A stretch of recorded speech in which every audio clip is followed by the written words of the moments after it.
اس کی آنکھیں خود بخود نم ہو گئیں۔ ان کے الفاظ اسرا کے دل میں کسی تیر کی طرح چبھے تھے۔ محبت حیثیت، شکل و صورت اور مقام و مرتبے کی محتاج نہیں ہوتی۔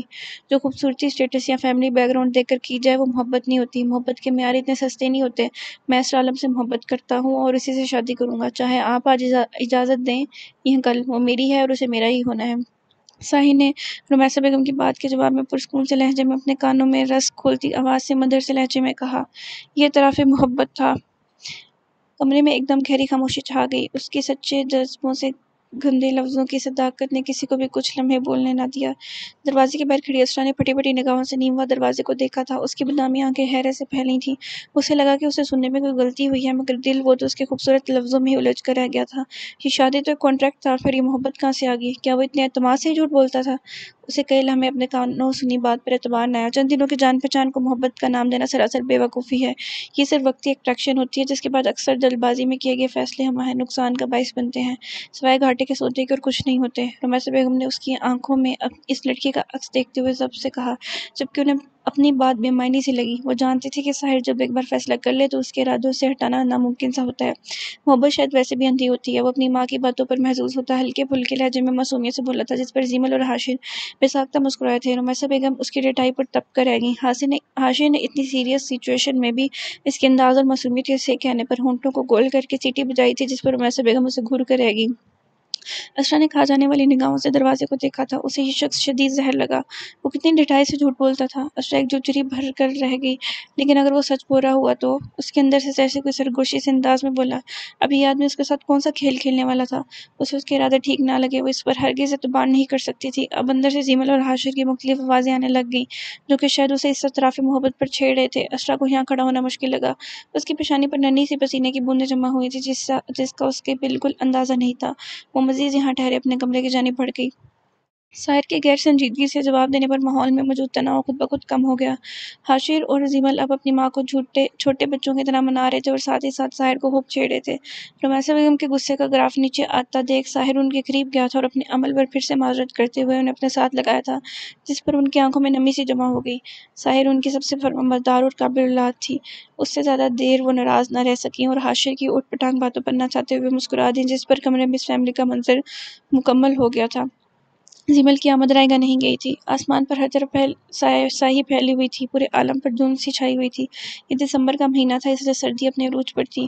وہ جب سے اس کی گوہرفشانیاں اعتراف محبت سن کر آئی تھی، کمرے میں جلے پیر کی بلی کی طرح چکر کاٹ رہی تھی۔ اس کے ذہن میں اس شخص کی باتوں سے جانے کون سے اندیشے جنم لے رہے تھے۔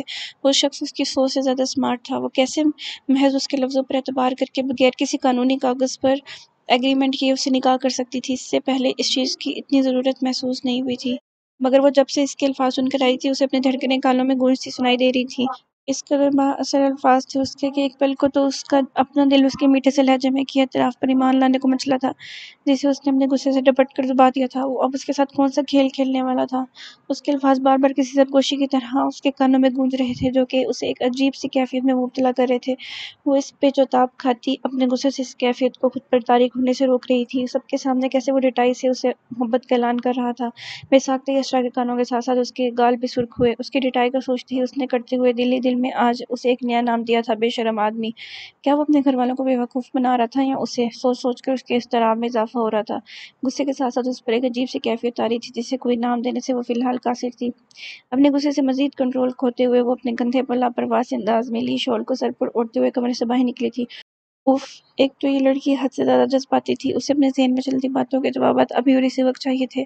اس سے مزید وہ انتظار نہیں کر سکتی تھی۔ اسے لگا سوچ سوچ کر اس کے دماغ کی شریانیں پھٹ جائیں گی۔ اس کا دماغ فی الحال غصے سے کھو رہا تھا۔ وہ سیڑھیاں چڑھتی ہوئی اوپر آئی تھی اور بغیر وقت کا اندازہ کیے اس کے کمرے کے باہر موجود تھی۔ فقط ایک پل کو اس کا ہاتھ دروازے کے ہینڈل پر رکا تھا، جب پھر سے اس کے کانوں نے اس کے الفاظ سنے تو وہ لم پھینچتی بغیر دستک دیے ایک جھٹکے سے دروازہ کھول کر کسی طوفان کی طرح اندر داخل ہوئی تھی۔ کمرے میں ہر جگہ اندھیرا تھا۔ سائڈ لیمپ کی روشنی نے بیڈ کی ایک سائڈ کو مکمل روشن کر رکھا تھا، جبکہ کمرے کے بقیہ حصے میں مدھم سے روشنی پھیلی ہوئی تھی۔ کمرے میں داخل ہوتے ایک مسحور کن سی خوشبو اس کی سانسوں سے ٹکرائی تھی۔ خوبصورت سے وسیع کمرے میں نیم روشنی پھیلی ہوئی تھی۔ اس نے لم بھیجتے ہوئے روشنی کی سمت دیکھا، جہاں اس سنہری آنکھوں میں نیند کے خمار کے ساتھ ساتھ حیرانی لیے کچھ بے یقینی سے اس کی جانب ہی دیکھ رہا تھا۔